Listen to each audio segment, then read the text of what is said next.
Yo, Jamie, you won't believe what I stumbled into this weekend. I modded my Behringer GMX 212, you know, that 2x12 stereo modeling amp.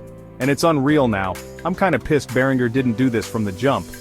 Wait, what'd you do to it? That thing's already a tank for the price. 60 watts per side, all that modeling, what's the upgrade? Okay, hear me out. I added a Behringer Hi-Fi 6J5 tube preamp stage. It's this little Bluetooth board with an NE 5532 tone circuit. Wired it into the preamp path, and holy crap, it's like the amp grew a soul. The tone went from solid-state sterile to this warm, chewy, tube-driven beast. I'm telling you, Behringer dropped the ball, not putting a tube option in the GMX 212 or even the V-Tone series. Whoa, seriously? Tubes in a Behringer?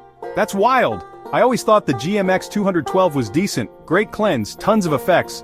But yeah, it's missing that organic vibe you get from valves. What's it sound like now? Dude, it's night and day. Before the modeling was cool but flat. Kinda digital, you know? Now with the 6J5, it's got this harmonic richness like the notes bloom. The crunch is fatter, the cleans sparkle, and even the reverb tail feels alive. I cranked it with my Strat and it's got that edge you'd expect from a boutique tube combo. Behringer could have owned the budget studio market if they'd shipped it with a tube stage. That's the biggest travesty, man. They're all about affordable analog modeling, but they skipped the one thing that'd make it legendary. A real tube. Imagine a GMX 212 with a 12AX7 or something in the preamp stock. It'd slaughter every budget amp out there. Exactly. They've got the power, dual 60-watt channels, 12-inch Bugeras, and the effects are solid. But that preamp's the weak link. My mod proves it. I'm not done either.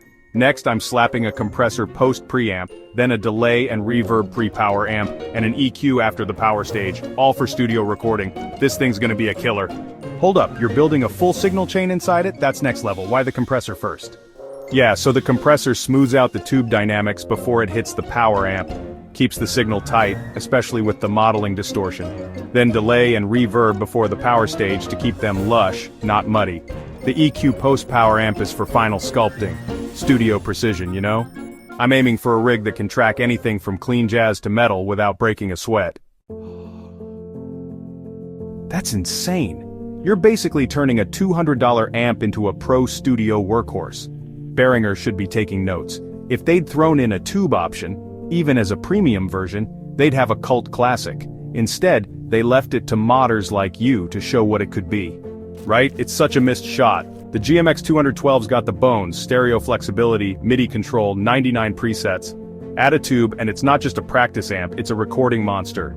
My setup's already blowing me away in the studio. Tracked some demos last night and the warmth is unreal.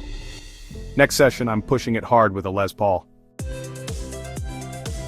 Man, I'm jealous. I've got a V-Tone GMX 210. Same vibe, smaller speakers, and now I'm wondering if I should crack it open too. Behringer really screwed up not giving us a tube variant. Could have been their Princeton reverb moment, but with modern tricks. Do it! The 6J5 board's cheap and the payoff's huge! Behringer had the chance to bridge vintage soul with their techie vibe and they whiffed. But whatever, I've got my studio killer amp now. Wait till you hear the mixes. Send me clips, dude. If it's as good as you say, I'm sold. And Behringer, they're gonna regret not hiring you. Haha, clips incoming. Yeah, they missed the tube train, but I'm riding it all the way to the studio now.